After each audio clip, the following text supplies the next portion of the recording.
Сотрудник аэропорта Домодедово потерял свою работу после инцидента с мигрантом из Узбекистана, который оскорблял русских девушек на стойке регистрации. Эта история оказалась не только резонансной, но и продолжает набирать обороты. Как развивались события, об этом в нашем сегодняшнем выпуске. Подпишитесь на канал, чтобы не пропустить новые видео. 14 сентября в аэропорту Домодедово произошел неприятный инцидент с участием гражданина Узбекистана. Это случилось во время проверки ручной клади перед посадкой на рейс Москва на Манган. Не секрет, что некоторые пассажиры стараются увеличить объем своей ручной клади после регистрации, чтобы пронести больше вещей на борт. Одним из таких хитрецов оказался узбекский гражданин. Его сумка не вписалась в калибратор, и за это ему был начислен штраф в 3500 рублей. Разозлившись, мужчина начал конфликт с сотрудницами аэропорта, особенно акцентировавшись на их русской национальности. В конфликт вмешался охранник, и мигрант не стеснялся выражений, оскорбляя даже его мать. В итоге охранник решил преподать дерзкому пассажиру урок. «Наш сотрудник не выдержал. На видео только конец всего», прокомментировала одна из сотрудниц аэропорта ролик, распространившийся по интернету. На записи видно, как охранник сначала дает гражданину Узбекистана пощечину, потом делает подсечку и кладет его на пол. Стоит отметить, что это сразу успокоило бунтующего мужчину. Однако, по словам все той же анонимной сотрудницы аэропорта, вмешалось посольство Узбекистана, и руководство уральских авиалиний даже не стали разбираться и уволили охранника. Естественно, диаспора тоже вмешалась в эту ситуацию, что нередко происходит в подобных случаях. Новость об увольнении была широко освещена в СМИ и вызвала значительный резонанс. Многие стали выражать поддержку уволенному охраннику. В пресс-службе компании «Уральские авиалинии» подтвердили, что инициатором конфликта был именно пассажир из Узбекистана. Тем не менее, охранника уволили, несмотря на эти обстоятельства. Сообщают об увольнении сотрудника аэропорта Домодедово, который немного охладил пыл иностранного специалиста из Узбекистана. По разным данным, мигрант щемился из-за того, что ему предложили оплатить превышение веса ручной клади, и начал оскорблять и распускать руки в адрес девушек на стойке регистрации.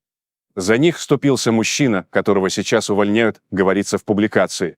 Авиакомпания не оправдывает поведение охранника и выступает за корректные методы решения таких ситуаций, пересказывают журналисты ответ авиакомпании. Также стало известно, что мигрант в тот день смог благополучно улететь на родину, но сейчас он включен в черный список авиакомпании. По сообщениям СМИ, в дело вмешалась диаспора, поэтому сотрудника Домодедово уволили после конфликта. Это аэропорт Домодедово в Москве. Специалист по отношениям из Узбекистана по дороге в свой кишлак для прохождения курсов повышения квалификации приставал к русским девушкам. Те не оценили уникальных способностей узбекского психолога и пожаловались сотруднику аэропорта. Тот, сделав замечание, получил поток психологических установок с использованием идиоматических выражений древнего узбекского языка.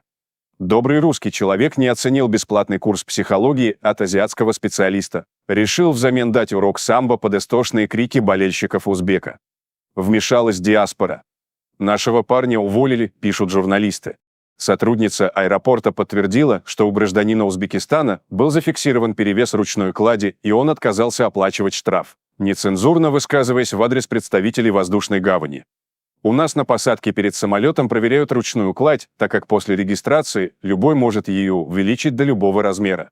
У гражданина Узбекистана не прошла сумка в калибратор, а за это положен штраф. Данный товарищ стал орать, а также оскорблять всех русских. А сотруднику, которого уволили, он сказал некрасивые вещи про его родителей. Наш сотрудник не выдержал. Потом вмешалось посольство Узбекистана, и руководство уральских авиалиний даже слушать ничего не стали и уволили парня, рассказала сотрудница, которая стала свидетелем ситуации. История с увольнением охранника, защитившего в аэропорту Домодедово русских девушек-сотрудниц от агрессивного мигранта, не только оказалась резонансной, но и вовсю продолжает набирать обороты.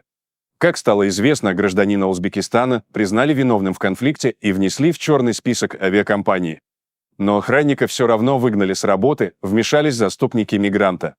Это вызвало бурю негодования в сети, и снова зазвучали требования разогнать все диаспоры.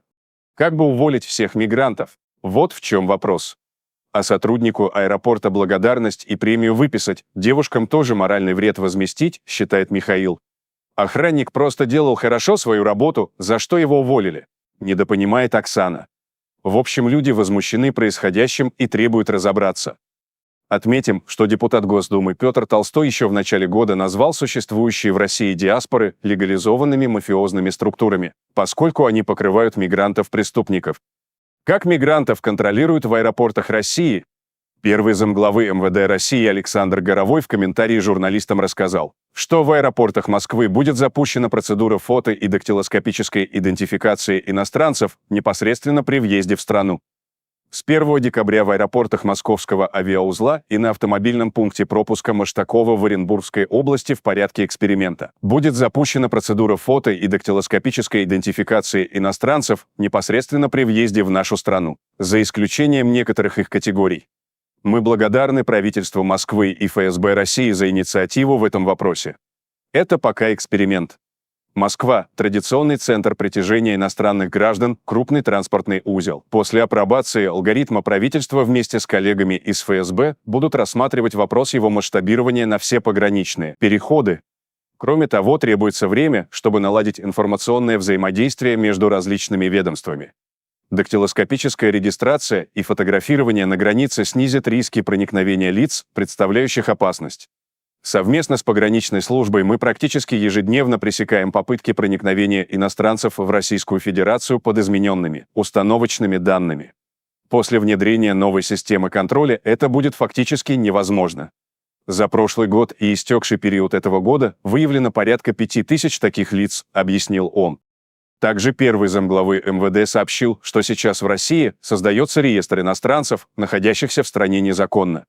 После внесения в реестр эти граждане не смогут управлять транспортными средствами, пользоваться банковскими услугами, регистрировать собственность, заключать и расторгать браки, оформлять детей в детские сады и школы. Для реализации этих законов мы сегодня работаем над 4 проектами постановления правительства и 4 проектами приказов МВД. Основной задачей ставим межведомственное электронное взаимодействие с организациями, предоставляющими вышеназванные услуги.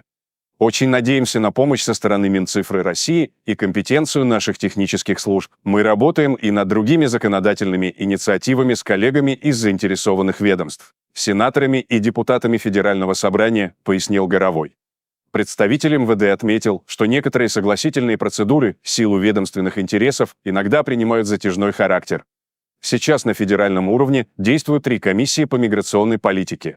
С нашей точки зрения, возможно было бы оставить одну из них с расширенными полномочиями и наделением ее председателя правом снимать разногласия между ведомствами непосредственно в ходе заседаний, резюмировал Александр Горовой.